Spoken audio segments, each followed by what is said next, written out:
Good morning everyone. So for today's video, today is Friday. So yan yung start na nag-uulan na yung si Bagyong Krising at that time. So yun yung last day na nagbukas kami. Kasi on the day onwards na yan, hindi pa kami nakapagbukas. So nag-edit ako. That's today is Wednesday. So na-shoot ko to by ng Friday. So hanggang ngayon hindi pa kami nagbubukas. Ayan. So ayan, nagpe-prepare ako ng tables para sa mga kakain.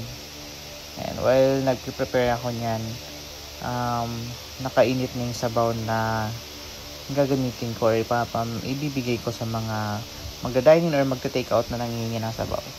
So in this video, ipapakita ko yung or makikita mo yung struggle pag nasa kainan business ka. So hindi talaga stable yung income.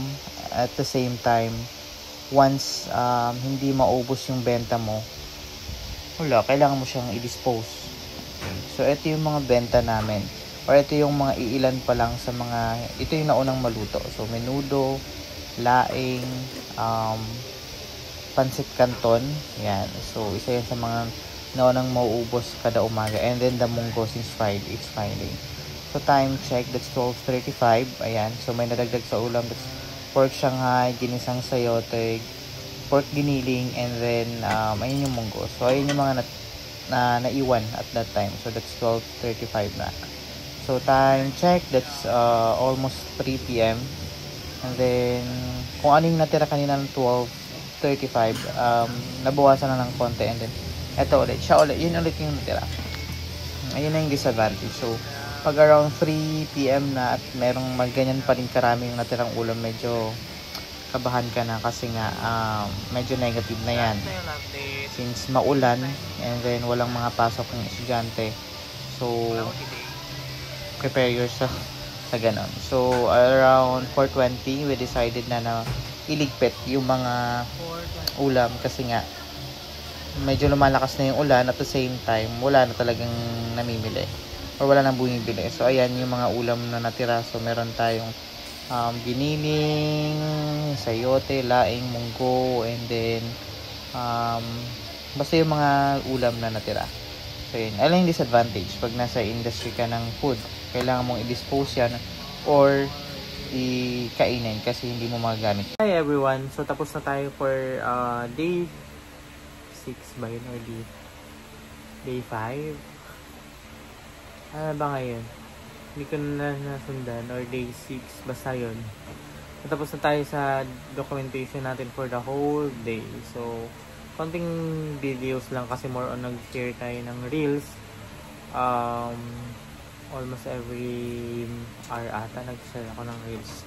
So makikita niyo naman yung sa video. So ayan. So tapos na tayo. So medyo hindi yung araw since today is Friday pero maulan. So walang pasok lalo na yung mga estudyante na nasa school. So wala gaanong bumibili. So marami mga natira tayong ulam. And then good thing naman doon is may ulamin ka sa gabi.